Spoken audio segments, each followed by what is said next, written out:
En febrero de 1993, una comunidad en Waco, Texas, se convirtió en el escenario de uno de los eventos más trágicos y controvertidos en la historia de los Estados Unidos. Este incidente, que involucró a la secta religiosa conocida como los Davidianos, culminó en un prolongado asedio que terminó en una violenta confrontación con las autoridades federales. A través de este vídeo exploraremos las complejidades de la situación y los eventos que llevaron al asedio.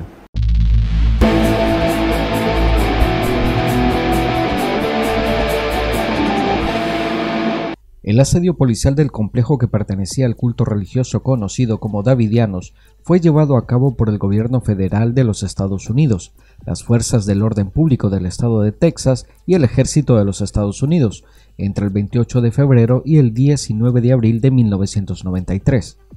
Los Davidianos estaban dirigidos por David Koresh y tenían su sede en el rancho Mount Carmel Center en el condado de McLennan, en Texas, 678 millas al noreste de Waco. Ante la sospecha de que el grupo almacenaba armas ilegales, la Agencia de Alcohol, Tabaco, Armas de Fuego y Explosivos obtuvo una orden de registro para el complejo y órdenes de arresto para Koresh, así como para algunos miembros seleccionados del grupo.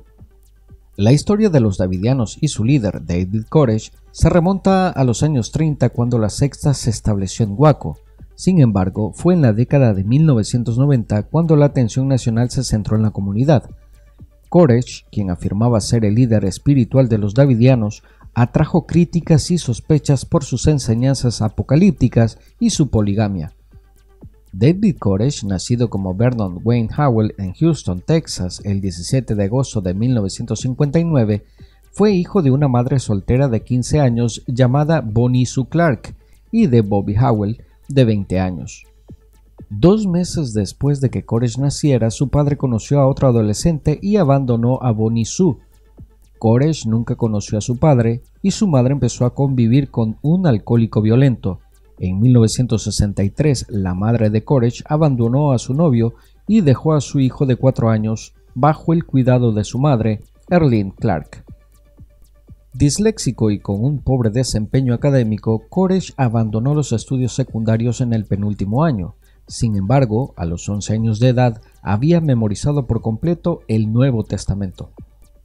Cuando tenía 19 años, Koresh tuvo una relación con una muchacha de 15 años, quien quedó embarazada.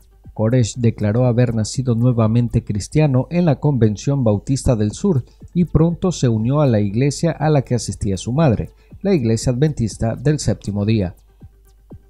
Allí se enamoró de la hija del pastor y mientras oraba en busca de guía, presuntamente abrió los ojos y encontró la Biblia abierta en Isaías 34, en la que leyó que a nadie le debía faltar una compañera, aunque en dicho texto no hay nada referente a este tema.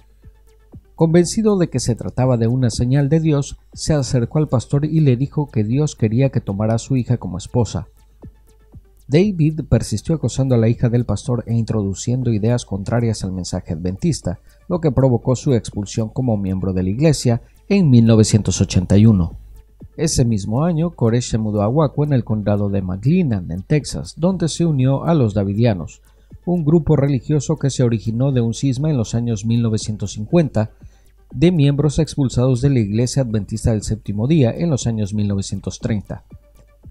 Los Davidianos habían establecido su sede en un rancho a unos 15 kilómetros a las afueras de Waco, el cual fue llamado Mount Carmel Center, en referencia al Monte Carmelo bíblico. En 1983, Koresh empezó a afirmar que había recibido el don de la profecía. Se especula que Koresh había iniciado una relación sexual con Louise Roden, la profetisa y líder de la secta que tenía 67 años para entonces. Koresh justificó su relación al sostener que Dios lo había elegido para engendrar un hijo con ella, quien se convertiría en el elegido. Roden permitió a Koresh comenzar a enseñar su propio mensaje, lo que originó controversia en el grupo. Durante este tiempo, Koresh emprendió el reclutamiento de nuevos seguidores en California, el Reino Unido, Israel y Australia. En 1985, David viajó a Israel, donde dijo que tuvo una visión en la que era Ciro II el Grande. Por lo menos hasta 1990, Koresh creyó que el lugar de su martirio sería Israel, pero para 1991 estaba convencido de que su martirio sería en los Estados Unidos. En lugar de Israel, creía que las profecías de Daniel serían cumplidas en Waco y que el centro Mont Carmel era el reino davidiano. Para esta época ya había empezado a dar el mensaje de su propia misión mesiánica, proclamando que era el Hijo de Dios, el Cordero que abriría los 7 sellos. En marzo de 1986, Koresh tuvo relaciones sexuales por primera vez con Karen Doyle, de 14 años de edad, a quien tomó como su segunda esposa. En agosto de 1986, Koresh comenzó una relación secreta con Michelle Jones, la hermana menor de su esposa, de tan solo 12 años de edad.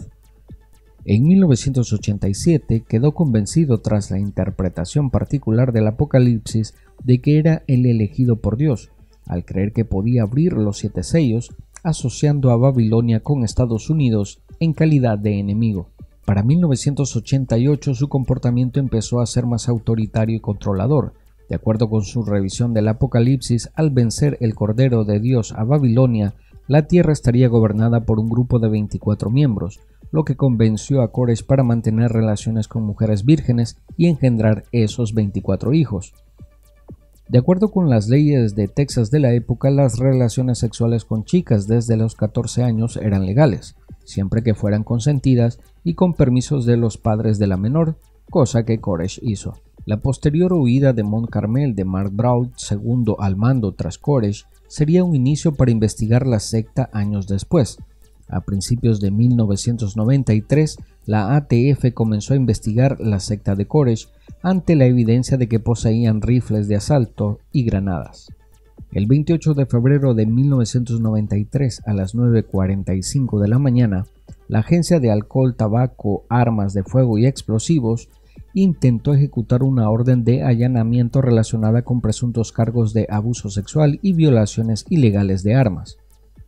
La ATF intentó abrir una brecha en el complejo durante aproximadamente 2 horas hasta que sus municiones se agotaron.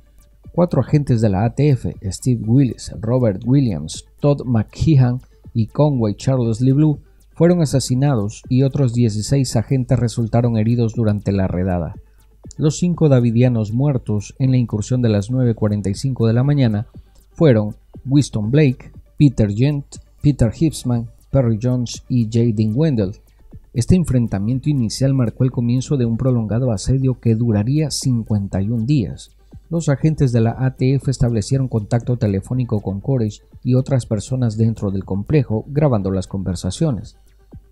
El FBI tomó el mando después de la muerte de los agentes de la ATF y logró facilitar la liberación de 19 niños. Los niños fueron entrevistados por el FBI y los Texas Rangers. Supuestamente, los niños habían sufrido abuso físico y sexualmente mucho antes del ataque.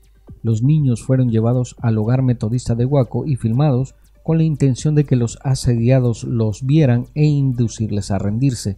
Sin embargo, las negociaciones fueron complicadas por la retórica apocalíptica de Koresh y su creencia de que estaba cumpliendo un destino divino. El 2 de abril de 1993, durante el tercer día de asedio, Koresh prometió poner fin al asedio y salir pacíficamente si se emitía una grabación suya en la radio. Sin embargo, no cumplió su palabra, alegando que «mi Dios me ha dicho que espere». En días posteriores, una multitud de medios de comunicación y curiosos colapsaron los accesos a la finca asediada. Heather Jones, de 9 años, fue liberada, pero Koresh se negó a liberar a más niños, alegando que eran hijos suyos. A medida que el asedio se prolongaba, la atención de los medios de comunicación y del público aumentaba, generando un intenso escrutinio sobre las acciones del gobierno. Se plantearon preocupaciones sobre el uso de tácticas militares y el impacto psicológico del asedio en los niños y otros miembros de la comunidad davidiana. El 9 de marzo, el FBI llegó a organizar un ejército de 700 agentes armados con vehículos blindados y helicópteros. El FBI cortó el agua a la finca y la iluminó con potentes reflectores por la noche para alterar el ritmo de sueño de los asediados. Finalmente, el 19 de abril de 1993, a las 5:30 de la mañana, el asedio llegó a un violento clímax. El FBI lanzó el asalto final del complejo utilizando armas de gran calibre como fusiles calibre 50 y vehículos blindados de combate de ingeniería para combatir a los davidianos, que estaban fuertemente armados. El FBI intentó usar gas lacrimógeno para expulsar a los davidianos sin derramamiento de sangre. Según la versión oficial, a los agentes del FBI solo se les permitió devolver cualquier fuego recibido, no atacar activamente a los davidianos. Cuando varios davidianos abrieron fuego, la respuesta del FBI fue aumentar la cantidad de gas que se usaba. Alrededor del mediodía, 3 incendios estallaron simultáneamente en diferentes partes del edificio. En cuestión de horas, el complejo se incendió, dejando como resultado la muerte de 76 davidianos, incluidos 25 niños, 2 mujeres embarazadas y el líder, David Koresh. Las causas exactas del incendio siguen siendo objeto de debate. El gobierno sostiene que los incendios fueron iniciados deliberadamente por los davidianos. Algunos supervivientes de los davidianos sostienen que los incendios comenzaron accidentalmente o deliberadamente por el asalto. Otras fuentes argumentan que fue provocado por los mismos davidianos como un acto de suicidio colectivo, mientras que otros sostienen que fue el resultado de la acción del FBI. Los informes del Departamento de Justicia en octubre de 1993 y julio de 2000 concluyen que, aunque el FBI utilizó botes de gas lacrimógeno incendiario, los davidianos habían iniciado el fuego, basándose en dispositivos mediante los cuales se escucharon su discusión y evidencia que mostró al menos 3 puntos de ignición simultáneos. El FBI sostiene que ninguno de sus agentes disparó balas reales el día del incendio. Los críticos sostienen que las fuerzas del orden dispararon rondas reales y sugieren que una combinación de disparos y gases lacrimógenos inflamables fue la verdadera causa del incendio. A pesar de las investigaciones posteriores y los informes exhaustivos, el incidente de Waco sigue siendo un recordatorio sombrío de los peligros del fanatismo religioso, la violencia armada y la respuesta del gobierno a situaciones de crisis. El incidente de Waco dejó una profunda cicatriz en la conciencia nacional y planteó preguntas sobre la capacidad del gobierno para lidiar con situaciones de extremismo religioso de manera pacífica. Gracias por habernos acompañado y no olviden seguirnos y darnos un like. Hasta la próxima.